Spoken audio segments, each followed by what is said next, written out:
To those online, this is Nathan Pryor with MAG staff. It is 11:30. We are waiting for our chair and our vice chair to arrive. So thank you.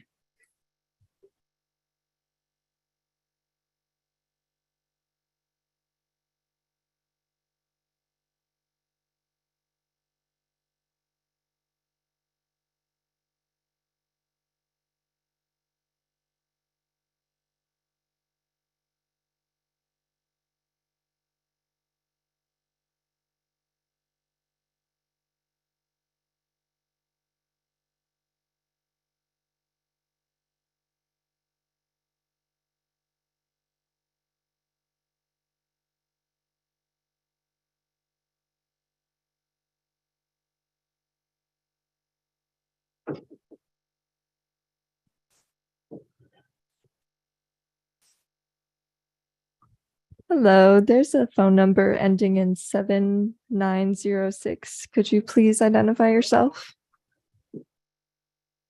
Hi, Councilman Member Pineda, Vice Mayor Pineda from City of Avondale. Thank you.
So We're understanding it's running a little bit late. So would you mind starting the meeting?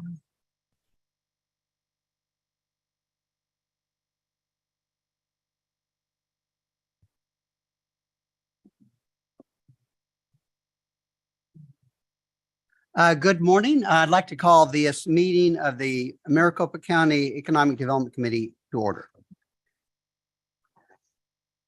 Good morning, members of the Economic Development Committee. This morning, for those around the table, please turn on your microphone when speaking. For those participants via Zoom, please state your name when making a comment or asking a question. The MAG public comment process allows members of the public to comment on items on today's agenda or on items that fall under MAG's jurisdiction. If you would like to comment at today's meeting, please fill out a white request to speak card located on the information table in the hallway and give it to a MAG staff. If you are parked in the garage, parking validations are available on the information table in the hallway. If you purchased a transit ticket to come to the meeting, please see staff for a ticket. Hearing assisted devices are available from MAG. Before we begin with roll call, I'd like to thank one of our members who is ending his term serving the Economic Development Committee. On behalf of Maricopa County Association of Governments, we recognize Mayor John Crane of Carefree, who is joining us via Zoom. Okay, Mayor Crane, thank you for your valuable contributions to this committee. We commend you for your dedicated and fostering economic growth in our region. And we know that your work with MAG continues with your service on MAG Regional Council. And today I'd like to welcome 3 new members to the committee. Council member Chuck, and I'm not sure how to pronounce his name, Begovani. Is that correct?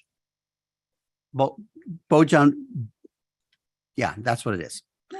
And he's from the town of Gilbert. Council member Jane Poston of the city of Chandler, and council member Scott Somers of the city of Mesa. Council member Sommer is joining us via Zoom, and council members Bial Gonvani and Poston are here in person. Is that correct? Okay, great. Thank you. Sorry for butchering your name. And again, congratulations on your election and welcome to your first EDC meeting. We'll now begin with the meeting with a roll call of all members. Thank you, Vice Chair. I will go through the list of members. Please make sure you're unmuted and indicate if you're present when I call your name. Ruben Alonso. Present. Thank you. Steve Betts. Present. Thank you. Councilmember Bongiovanni.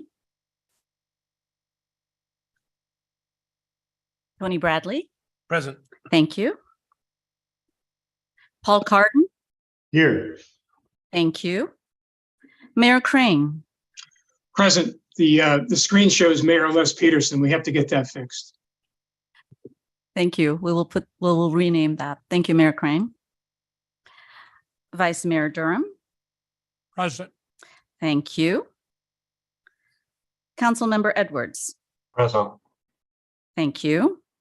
Supervisor Galvin. Present. Thank you.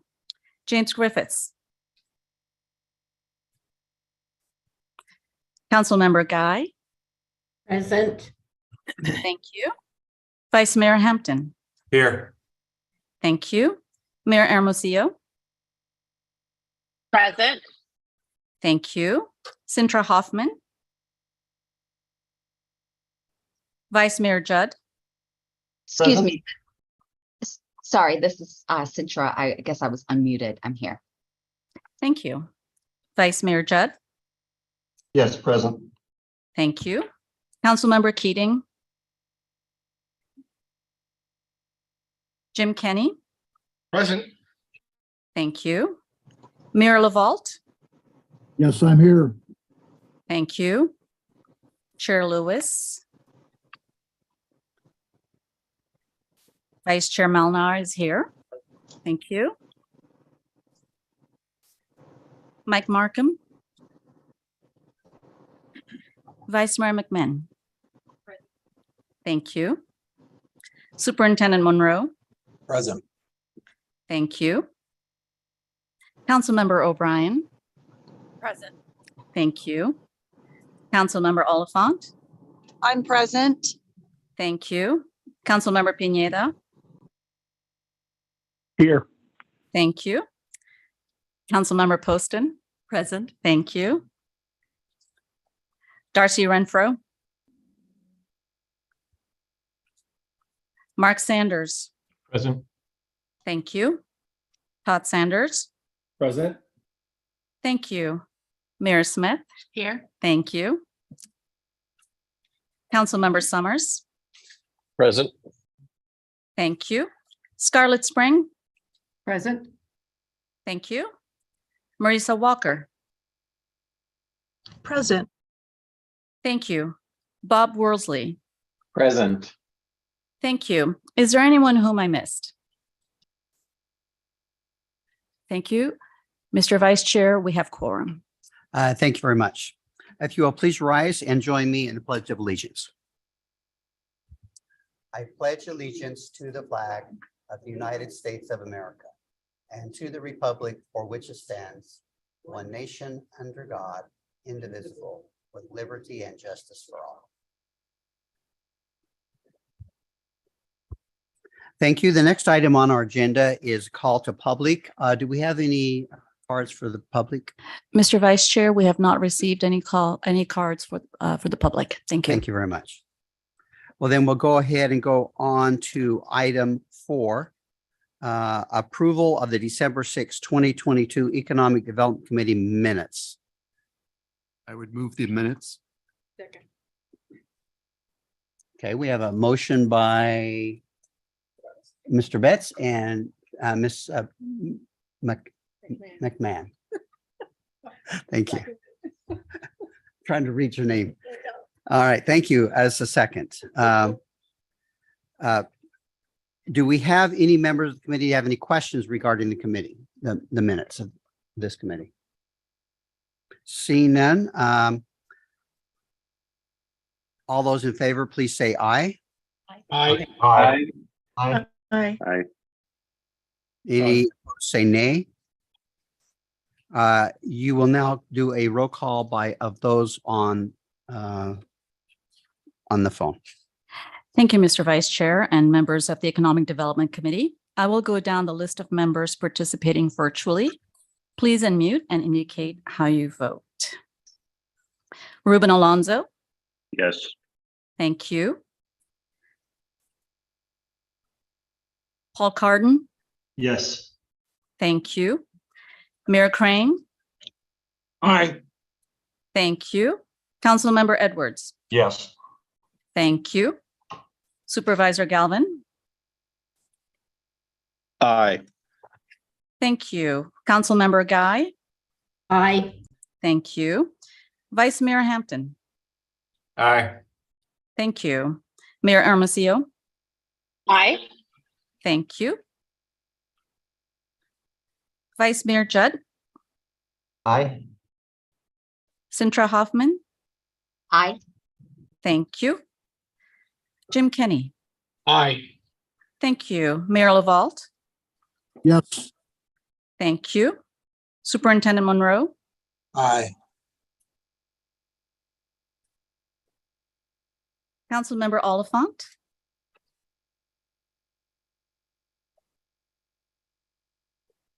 Councilmember Pineda. Aye. Thank you. Mark Sanders.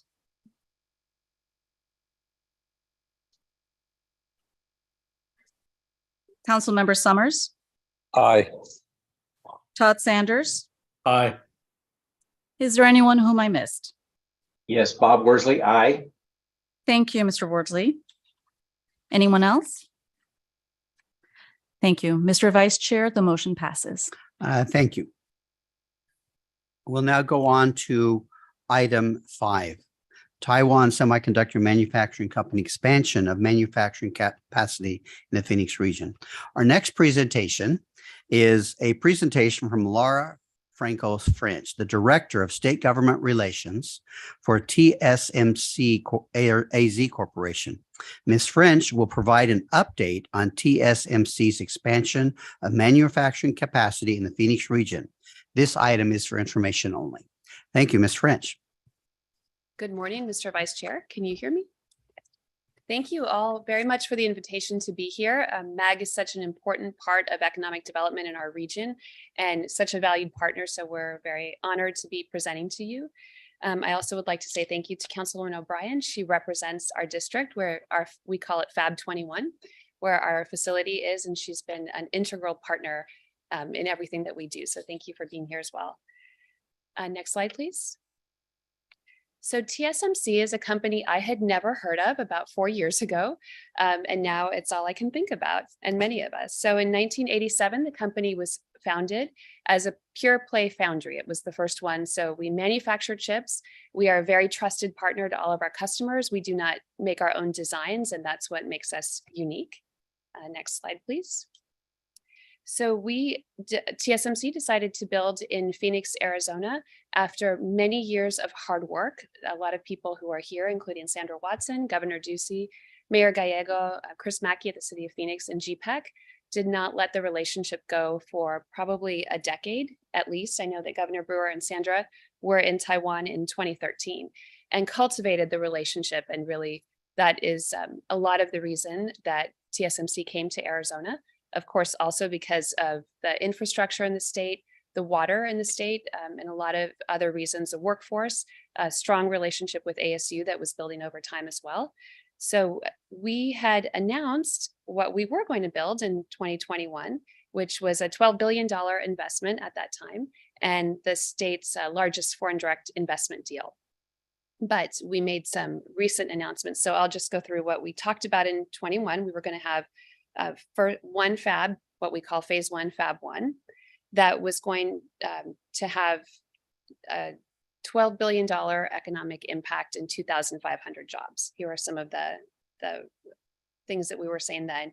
We have over 60 suppliers who have also come with TSMC. So it's not just the high-tech, high-wage jobs of engineering and many other areas that we will have, but all of our supplier network as well. And we're really excited tonight. Verdi Clean, who is our cleaning partner and a minority supplier of ours, is going to be sitting with the First Lady at the State of the Union. So we're expecting that Phoenix and Arizona will have a lot of love in tonight's address. You could go to the next slide, please.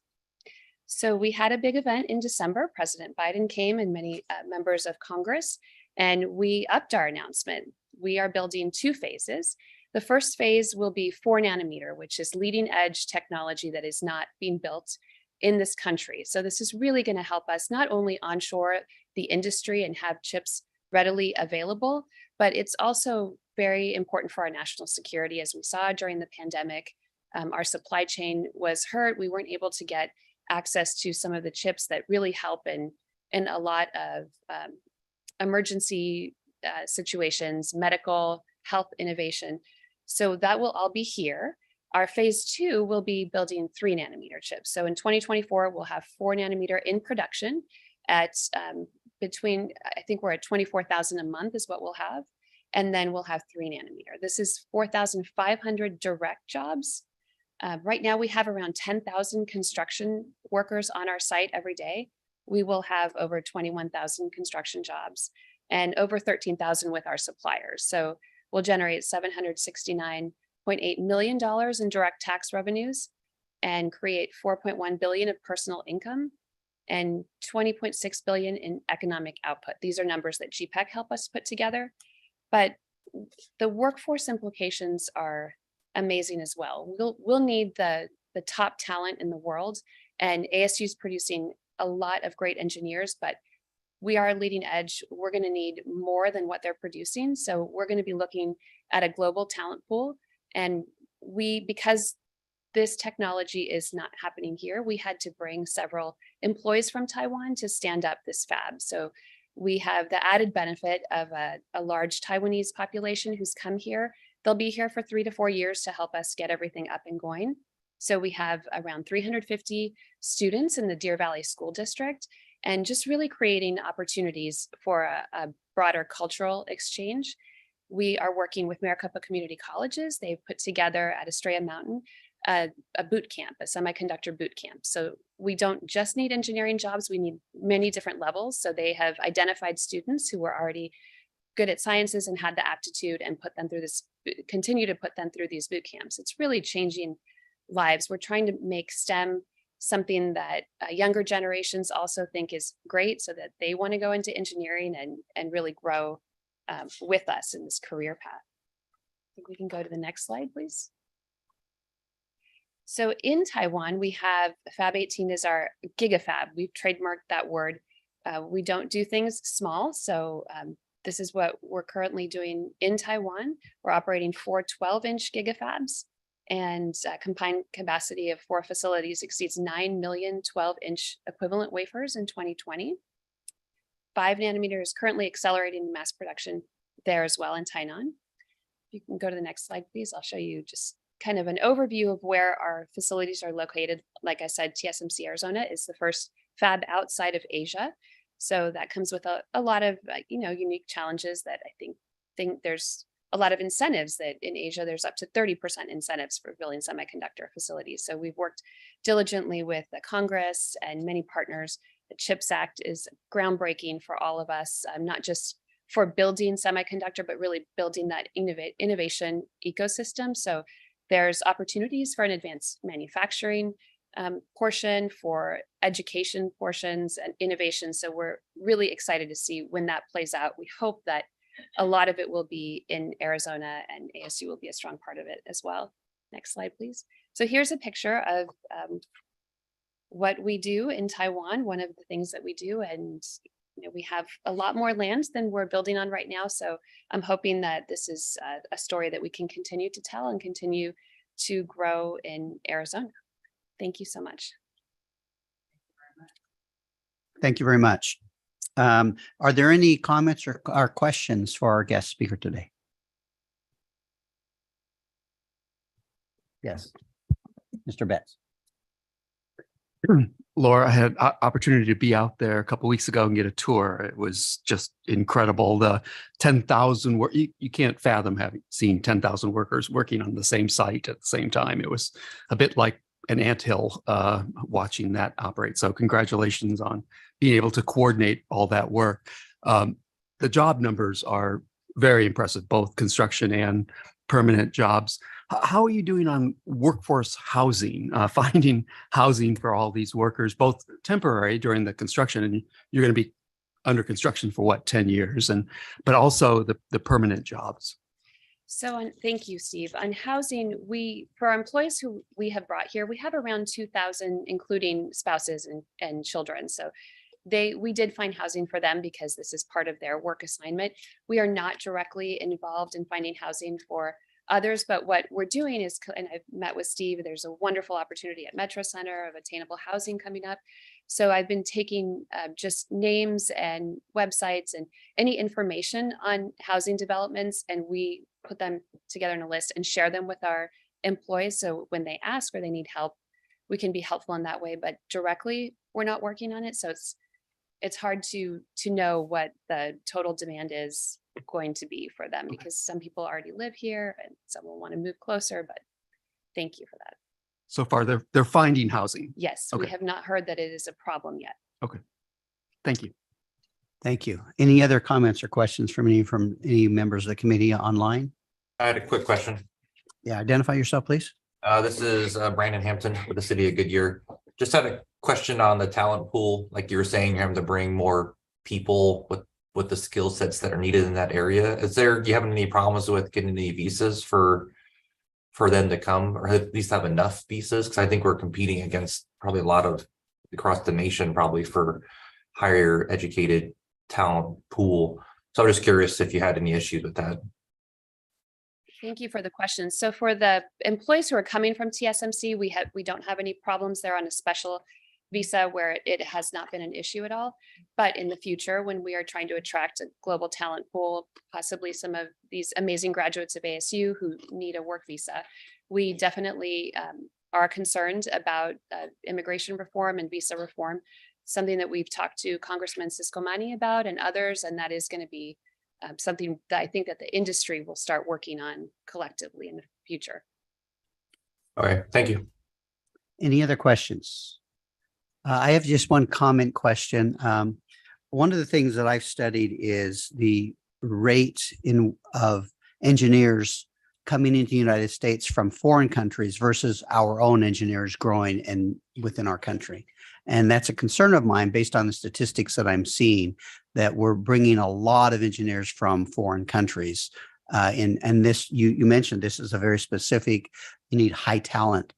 Do you have any kind of policies, or you in place where you're going to be really seeking out qualified engineers within our own country before we bring in engineers from outside our country as this grows and develops? Absolutely. I don't know that we have a policy per se, but we partner very strongly with certain universities in the States, ASU being one of them. So we are working very closely, Purdue's another, but with ASU, we're working closely to build curriculum, to bring in mentors and have internships available. We want the majority of people, engineers we've hired so far are from ASU, but we want that to continue. So they want to grow with us in that as well. So we haven't made our official announcements yet. We're getting close, but we are doing curriculum development, classes, scholarships, funding capstone projects. We'll be doing all of that with them because we really do want that. That is a priority for us. All right. Thank you very much. Is inclusivity and diversity. We want to mirror the community that we're in. So we know that we need to be making investments early on. We're on the Westmec Workforce Development Board and several others. We want to make sure that we have Latinos and people of color and women in the industry at much higher numbers. All right. Thank you very much.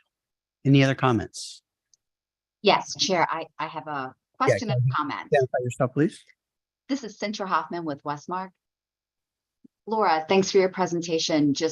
I just wanted to express appreciation for one of the comments you made in your opening remarks as to why TSMC located in Arizona. And one of the items that you listed is water. And I think that that's going to be just an important message to continue to deliver on behalf of the business community at the TSMC as a user, specifically as a company that's chosen Arizona. I think that message is going to be just important to continue as we move on. So thanks for that. My question is regarding the engineering programs. Are you also working with Grand Canyon University?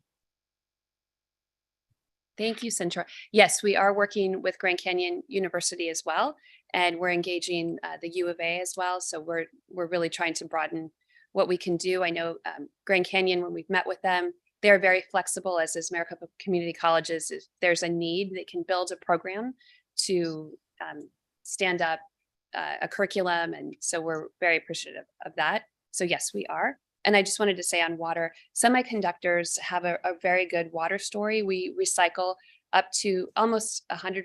Intel's been here for 40 years. They have a wonderful water story, and we have it in Taiwan. We'll be building it here. We will build an IRWP, industrial water reclamation plant, and recycle as close to 100% as is possible given evaporation. So I think every drop of water we reuse up to 3 times.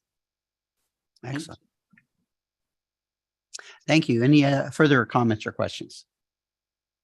Seeing none, thank you, Ms. French, very much for your presentation today. We'll go on to item 6, the impact of semiconductor manufacturing on Arizona's economy. Our next item is a presentation from Sandra Watson, President and CEO of the Arizona Commerce Authority.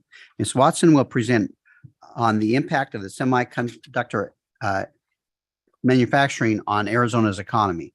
Again, this is an item for information and discussion only. Thank you, Ms. Watson.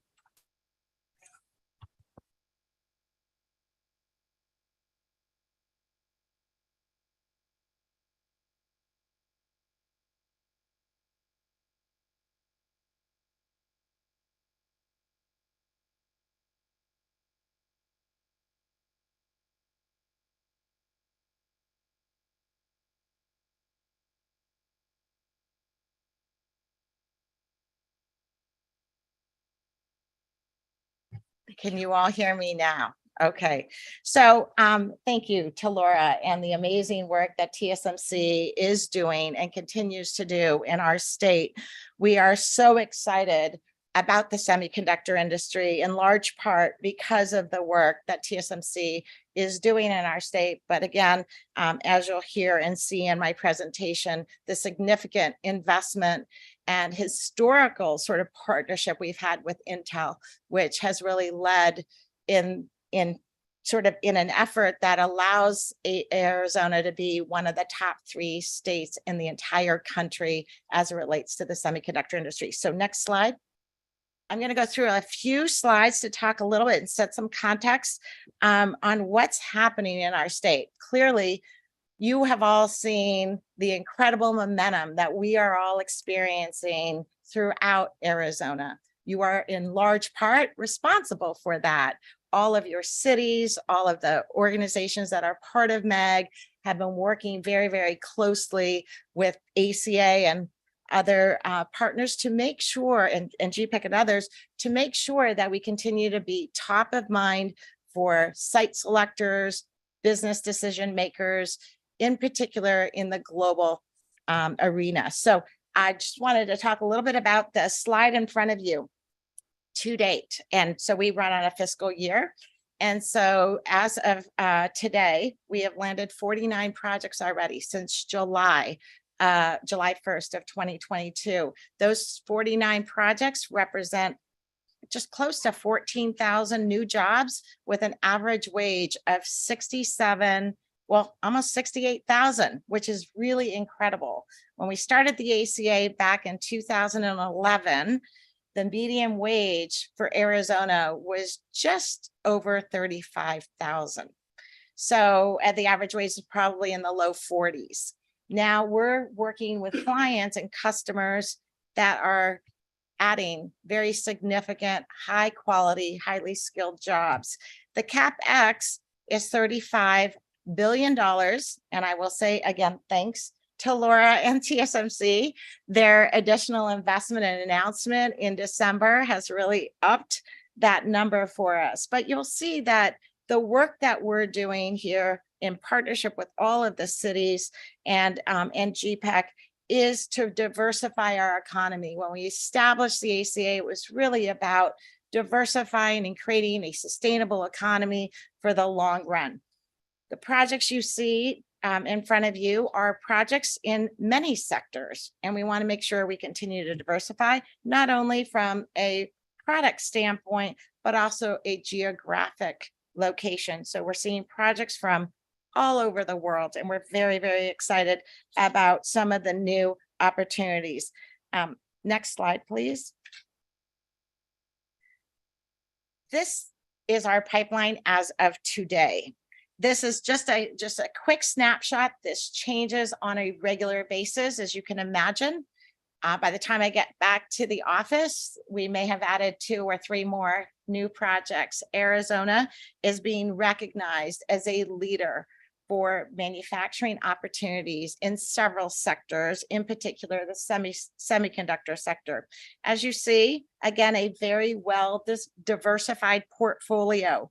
Currently, we have 358 opportunities that represent more than 159,000 jobs, potential jobs, with wages at about 65,000. So again, maintaining that high level wage structure, because we're looking at all of the 159,000 jobs. Total capital investment, again, for what's in the pipeline today, is $386 billion. As you can see, 247 of those projects are in the manufacturing industry. This is really a phenomenal opportunity for Arizona, because 7-8 years ago, we had more construction jobs than we did manufacturing jobs. Today, that's been reversed. We have really focused on balancing the pipeline and the opportunities. And across the board now, we're seeing very substantial opportunities in the manufacturing. It continues to be our largest category. 70% of our total opportunities are in the manufacturing sector. 84% of the potential jobs are in the manufacturing, and 86% of the capital investment. If you scale that back a little bit more and you look at the semiconductor industry in particular, we have 20% of that pipeline in manufacturing in the semiconductor industry. If we add batteries and electric vehicles, which are our 3 largest manufacturing sectors in the pipeline, then we're close to 50% of our pipeline just in those 3 industries. So there's a tremendous amount of activity happening all across our state, and we're very excited about the potential. Go to the next slide, please. This is just a quick snapshot, and I wanted to point a few things out. As I mentioned in the previous slides, Arizona has seen and continues to see this rapid expansion across several of the high-tech industries. This will give you a sense of that diversification with semiconductors, automated and electric vehicles. The aerospace industry continues to do extremely well in our state. We're landing projects in the cybersecurity space, optics and photonics. Data centers continue to be an area of focus, battery and energy storage, and medical technology. So we continue to draw manufacturing from all of these categories, but also we're starting to see a significant amount of corporate headquarter opportunities in each of these sectors as well. So there's a tremendous amount of activity. Clearly, with the $40 billion that TSMC has made, is investing in our state. Intel's $20 billion investment. The job creation between just the two companies is 7,500 new jobs. As Laura mentioned, ASU is ramping up their engineering school. 8 years ago, I think maybe 10 years ago, they had 7,000 students enrolled in engineering. Today, they have 30,000 students. To the question around, can we produce the kind of talent that our companies need? Absolutely. Right here in Arizona, working with our 3 universities, our private universities, as well as our community colleges. What's great here in Arizona is that the entire ecosystem works together. And we're seeing higher education coming together like we've never seen before, and looking at every job within the pipeline, whether it's engineering or technicians, and figuring out how we can develop the talent we absolutely need. This continues to be a global industry, as are the other industries that we're looking at. So there will always be a need to attract from outside of our state, whether it's nationally or internationally. Every state, every country is in the same boat. Talent is driving every single business decision there is today. And no matter where you are in the world, you're always trying to access the best possible talent. So our focus is produce the best talent and then be able to attract the best talent. And we have this amazing opportunity this week with Super Bowl, and to really showcase all of the incredible attributes that Arizona offers, not only to businesses, but to residents as well. So from a quality of life standpoint, we've got a great story to tell. We can attract those types of individuals. Some states aren't able to claim sort of that same ability to attract to their state. We're seeing some people leave states. Arizona continues to grow. So we're very excited. There's a couple of other groups in here that I thought I'd like to point out. I know we're talking about the semiconductor industry, but Electromechanica and Mesa, the work they're doing there is really incredible. Virgin Galactic, also in the aerospace and defense industry, bringing them into the Valley has been very exciting, and so many others. You'll see all of the logos on the slide here, and many of these have really been an opportunity for us to continue to drive the message that we all know Arizona is a global competitive market. And by working with companies in that global space, clearly others that are in the supply chain or potential competitors look to our market as well. Next slide, please. So semiconductor activity and the most recent announcements. So largely due to the 2 very significant announcements from TSMC and Intel, we have been able to attract the supply chain. And we have a number in our pipeline that I'm not at liberty to talk about today, but those that have already made announcements are on the screen. And these companies represent over $1 billion worth of investment. So when we think about supply chain, we're also talking about very significant companies, globally recognized companies, companies who are making a large capital investment and employing thousands of people. So we've got this steady stream of companies coming in. We've got more in the pipeline. We'll be making more announcements, obviously, with our partners throughout the region and across the state. So we're very excited about the level of activity happening within the semiconductor industry. Next slide, please. So our leadership, we've always had a very strong leadership in this industry dating back to the 80s. This is no different, although we amplified this in sort of the accelerated pace of the recognition that Arizona is receiving is allowing us to continue to compete on this global stage. Arizona is the top 3 for the largest manufacturing job growth. And again, these are outside entities, many of them nationally and internationally recognized, that are seeing what's happening here in Arizona. We're top 3 for the largest optics and photonics manufacturing growth. Again, incredibly important. Top 3 for the semiconductor manufacturing employment, and top 4 for the semiconductor exports. We're going to see these numbers continue to grow, especially on the export side. We're going to continue to see Arizona continue to move up in this sort of top 3. We also were provided a historic investment in the semiconductor industry back in December. We made an announcement that we were given $100 million to continue to advance the semiconductor industry infrastructure, working with our universities to ensure that we're able to modernize some of the research and development facilities, to continue to partner with industry, to make sure that industry, our universities, our community colleges are working very closely together. So we've got some funding that we can invest in that infrastructure to modernize it, to make sure that we are competitive for the funding, the billions of dollars that are going to be made available through the CHIPS Act.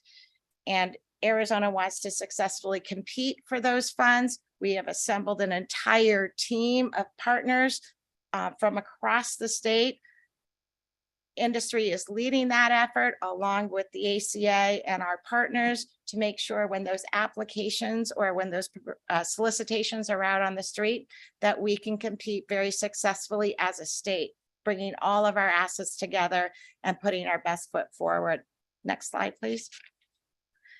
So we continue to be this go-to destination for semiconductors. We also have several of the national industry associations who are just recently doing some analysis on what's happening in the US with the CHIPS Act and the impact that that has had on the US. And as they started to rank the destinations for the semiconductor industry, as we all know, it's a global industry, Arizona has attracted the most amount of investment to date. So we're excited about the potential of future opportunities as well, and we'll hopefully continue to see that number grow. And then as far as attracting semiconductor suppliers, we are also ranked #1. If you see on this chart, we've attracted 12 suppliers to date in the industry compared to New York, Michigan, and Texas, which are substantially trailing Arizona. And so we want to continue to that momentum as much as we can to make sure that Arizona continues to lead. Next slide, please. And then I will just leave you with this last final slide. The semiconductor industry will continue to be an important and critical component of our economy. And it's important that we continue to work with industry to make sure that we have identified areas in which we can improve or areas in which we can develop new opportunities. And we brought together 30 of the top global semiconductor companies throughout they're global, so throughout the world. And we met for about 18 months, where industry was leading the charge. We were able to convene this group through the leadership of the state and the ACA, where we brought individuals and executives from 30 companies from across the globe to talk about what what were some of the important factors that they needed governments and regions to address in order for them to continue to be successful. So as you know, the CHIPS Act was intended to create and maintain a leadership position for the US. This, we believe, this roadmap is a sister report to that effort. And the industry has identified workforce, infrastructure, supply chain, and entrepreneurship as the 4 key areas that we in the US can continue to do in order for the industry to be competitive. So we have reached out. Obviously, this report was released in December. It was done by the ACA industry, and we hired a consultant, Boston Consulting Group. We released that. We've already briefed the Secretary of Commerce at the US Department of Commerce, as well as her team in the CHIPS office. And we have been talking to other states. We have 7 other states who want to join us and start to ensure that we're developing the infrastructure, the workforce, the supply chain, infrastructure, entrepreneurship. As Laura mentioned earlier, there are other universities out there that are also ramping up, and we want to make sure there's some level of consistency. So with that, I will say thank you for asking me to be here. I really appreciate it. There's so many exciting things happening in our state, largely because of your leadership, and I'm available to answer any questions. Thank you. Thank you very much, Sandra. Very exciting report from both of our speakers today. Are there any members of the committee who have any comments or questions? I do. Yeah, please identify yourself. Yeah, this is Brandon Hampton with the City of Goodyear again. I said thank you for the presentation. I thought it was really good. It's really exciting to see all the different uses and manufacturers, specifically in semiconductors, coming into play. I know TSMC is the biggest in the area. I mean, well, I know Intel is pretty good too, but is there any other chip manufacturers also looking at Arizona with all the good things and the head start we seem to have on maybe some other states right now? Yes, great question. And the only answer I can give you right now is yes. We have several companies we're working with in our pipeline. Obviously, all of the work that we do with our clients is confidential until they're ready to make announcements. So we do have a number of semiconductor manufacturing clients that we're working with today. No, that's great. If you need some help, give them tours in the West Valley, let me know. I can help you find some locations for you. So absolutely. Okay. Thank you. Thank you. Any other members of the committee want to speak? Yes. Sandra, tremendous job. Can you talk to us about the role our Maricopa County's non-attainment classification by the EPA, how challenging it is? Because 8 years ago, discussion of manufacturing was pretty much off the table, but you seem to be knocking it out of the park. Can you kind of talk about how those are interplaying now? Yeah, thank you. I appreciate that. And so the work that we're doing with our clients, obviously, is making sure we fully understand what exactly they're going to be doing, what level, what emissions that their particular operation is going to emit, and in what category. And then we are citing projects in areas where we know we can meet those standards. So again, I think the important thing for all of us as we work together as a team is making sure that companies are looking in areas that can meet their needs. And so if we have a client that doesn't quite meet the criteria, then we'll either look for locations outside of that area, or in some cases, it again depends on the client. We never like to turn anyone away. But our focus has always been really understanding. I mean, the conversations we obviously had with TSMC, Intel, and several others is getting right down to the level of detail necessary, because sometimes there are things and there are nuances in how a company communicates and how government interprets those that ultimately we can solve for and work with them to move forward. So we're constantly making sure that we're looking at so what some of those levels are, and then how we can match the right clients to the right locations. Hi, go ahead, Ms. Mann. Okay. Good afternoon. I saw you at East Valley Partnership, so it was really, really nice to see you again and hear the what's going on. But I have a question. Prop 400 hasn't been extended. Have you run into any obstacles with any of the prospective businesses that are interested in coming to Arizona due to the lack of funds for our infrastructure, et cetera? Well, infrastructure and modern infrastructure is always a plus. And when we talk to our businesses, we are talking about infrastructure and the importance of infrastructure. And obviously access for our clients is absolutely critical. We are not experiencing any challenges with our pipeline today. Many times, and I think just to put it into context, we look at who we're competing against. And if you think about Arizona and our infrastructure compared to some of these other locations, our infrastructure is many times much better and newer, but improvements are always needed. So we're making sure that every time a company has a particular question or issue that we're addressing it in the appropriate way. Thank you. Are there any other further questions? Yes, Mr. Betts. Sandy, terrific job. A great presentation, but more just awesome job the last 8-9 years now. You can't overestimate what you all have done as a group, reinventing our economy, just changing our economic base and our whole model. And if you look back over the last decade and what we've done with this, with our economic system now, and it's just phenomenal. And I think 10 years from now, looking back on this, I think we will look at this Renaissance period and go, it's just incredible. But my question is, sort of switching gears a little bit, I think it is remarkable and I think sustainable that we've created an economic model around manufacturing and things that hopefully will weather the ebbs and flows of the economy a little bit better than we have in the past.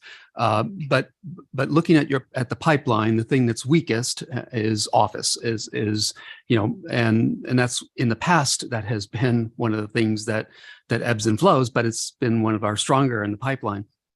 I was actually impressed to see that you had 24 in the pipeline. Honestly, I would have guessed 5. And we have this huge overhang right now of office right now. And so is that coming back? I mean, are those 24 actually legitimate and are okay? Thanks. They are legitimate. And if you look at that slide, it's the office and the headquarter operations are also office, right? So there are opportunities. And I think as we talk to employers, I think what we're hearing from employers is it's a hybrid, right? Their workforce during the pandemic, most from an office standpoint, most were operating out of their homes. And then once people were allowed to go back into the office, I think some people enjoyed the flexibility and decided to stay at home. And now what we're seeing and hearing is those that have been home for the last almost 3 years are now wanting to branch back out. And so we're seeing this hybrid where we're seeing more and more people go into the office, and we're hearing that across the board. So I think at some point, we always knew it was going to be a while before we kind of settled on that new model for office. But and we continue to hear companies that are at least suggesting that their workforce is starting to come back into the office. Maybe not all 5 days, doing a hybrid model, working a couple of days from home, maybe 3 days in the office. So I do think we'll start to see an increase in the office. And they're looking at Arizona as a place to move to, and for the headquarters and office. Absolutely. Okay. I think we've heard from some of our headquarter clients is that while they have established their business in a particular part of the country, and they have been there for a number of years, they're having to now look at where is the talent going. And so that's where the shift is, where they're starting to reevaluate which location are they going to continue to invest in over the next 20, 30, 40 years.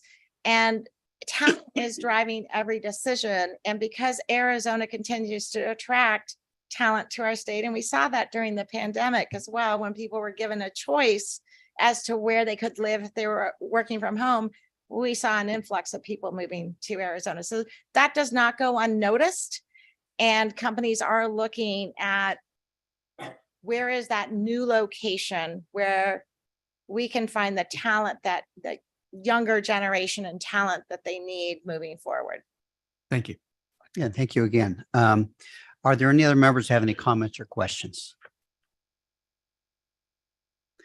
Hearing none, we'll go on to our next item of the agenda. Yeah. Thank you, Sandra. The next item of the agenda is the extension of Prop 400, as Vice Mayor McMahon mentioned. It is an issue that we're all concerned about. So here to give us an update is Nathan Pryor, MAG Policy and Government Relations Director. Again, this is for information discussion. Thank you, Nathan. Thank you, Mr. Vice Chair, members of the Economic Development Committee. Since we last provided an update, of course, we've had a general election in November. So that's a new dynamic we're seeing with a Democratic governor. House and Senate are still Republican majorities. We've seen members in both House and Senate, while the numbers have not changed in terms of seats in House and Senate regarding party. Perhaps some of the viewpoints have become a little bit more strident in political ideological terms. So that's a dynamic that continues to come into focus, particularly with the governor's office, House and Senate. So just kind of provide some of that context as we think about our effort with the extension of the half cent sales tax for transportation in Maricopa County. There's a number of new members on this committee, so I'll just provide a little bit of background. Since 1985, we've had a half cent sales tax approved by the voters in Maricopa County to fund our investment in transportation. So the loop freeways you see, for instance, that was one of the first investments building that out. That is, the half cent is subject to renewal every 20 years. So in 2004, we did see the voters approve extension of the investment, and that's continued on to date. Our current half cent is set to expire at the end of December 2025. So we're kind of up against it here. For a number of years now, we have worked with member agencies in developing a transportation plan that looks out to the year 2050. That was received unanimous approval from member agencies, a lot of compromise, negotiation, and development of that plan. Last year, we did focus on our efforts legislatively. I should mention, we're the only county that needs to go through our legislature to receive approval to have the county supervisors call for a ballot on this issue. So last year, we worked on getting that through both House and Senate, in which we were successful. However, our effort was vetoed by Governor Ducey in early July. Since then, we have remained focused in getting this through. Fast forward to today, we're seeing a number of legislators take interest in this issue. We've had a number of bills, which I'll turn to, that start to address this issue. But I'd like to credit Senator Farnsworth. He chairs the Senate Transportation Technology Committee. He has requested that MAG staff do a number of presentations on the investment of Proposition 400 to date. So John Bolin with our staff has been giving those presentations. Turning to bills, Senate Bill 1122, which has been sponsored and introduced by Senator Farnsworth, unfortunately, in its current form, does not support implementation of the extension of Proposition 400 plan, as again, unanimously approved by our member agencies. We're going to continue conversation with Senator Farnsworth on that front. It is anticipated that 1122 will be up for a vote in Senate Transportation next week.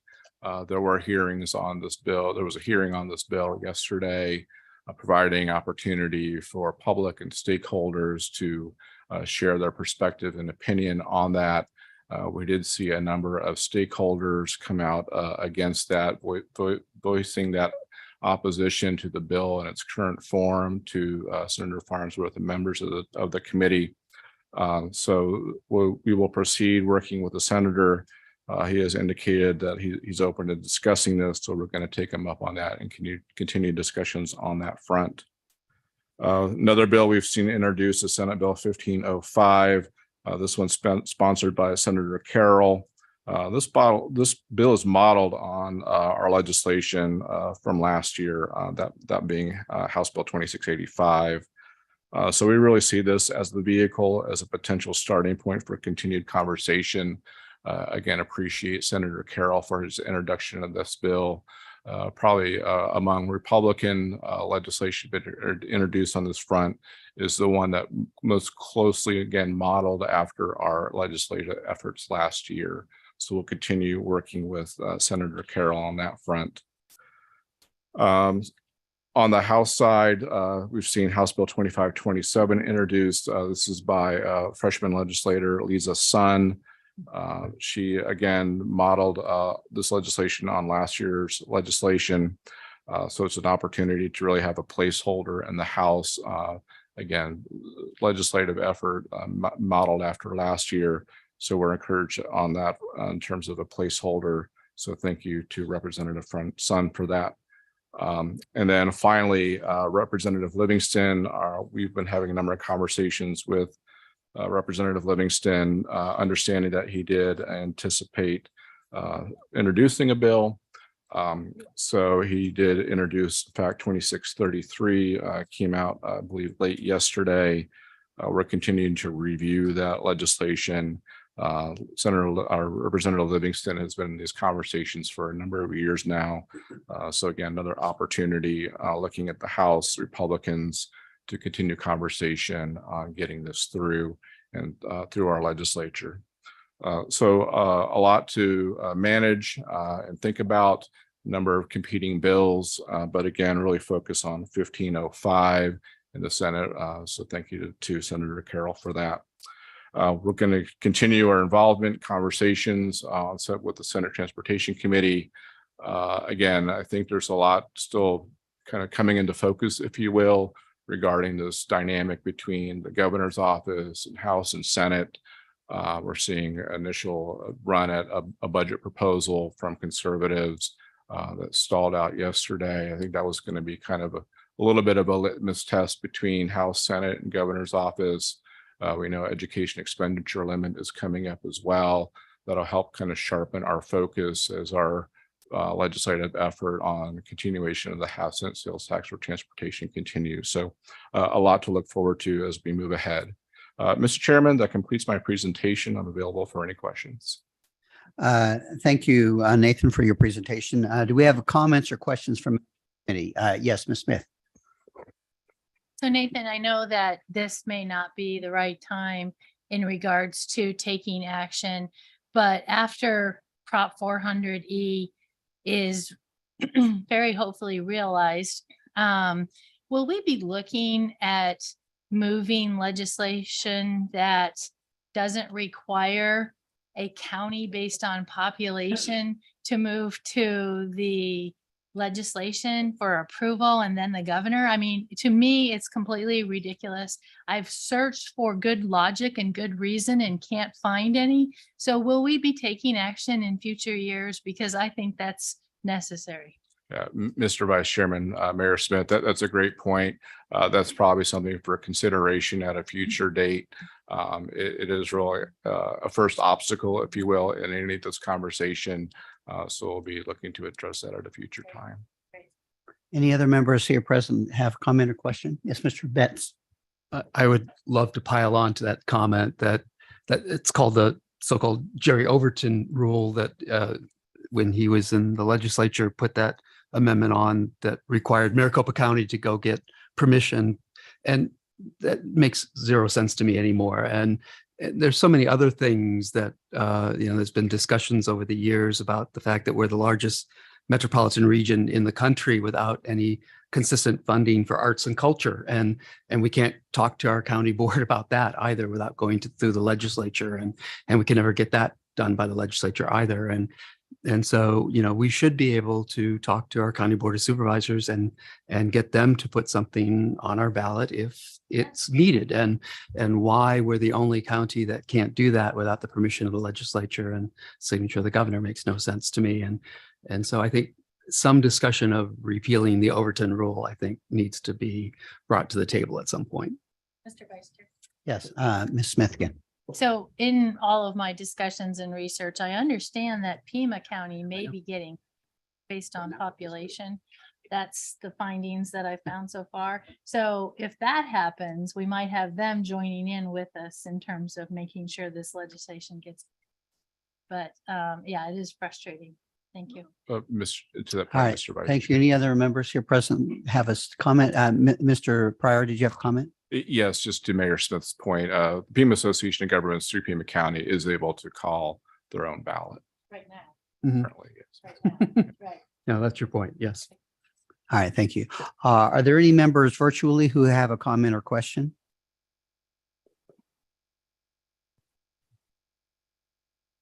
Seeing none, again, thank you, Mr. Pryor, for your presentation. We look forward to additional updates as this progresses in the legislature. The next item on our agenda is a request for future agenda items. Are there any members of the committee who have a recommendation for a future agenda item? There's none here. Anyone virtually who would like to have an item discussed at our meeting? Seeing none, we'll go on to the next item on the agenda, which are comments from the committee. Are there any comments or announcements from any of our membership? Seeing none here locally, how about on virtually? Any members virtually? Very well. The next meeting of the MAG Economic Development Committee will be on Tuesday, April 4th at 11:30 a.m. With no further business, today's meeting is adjourned.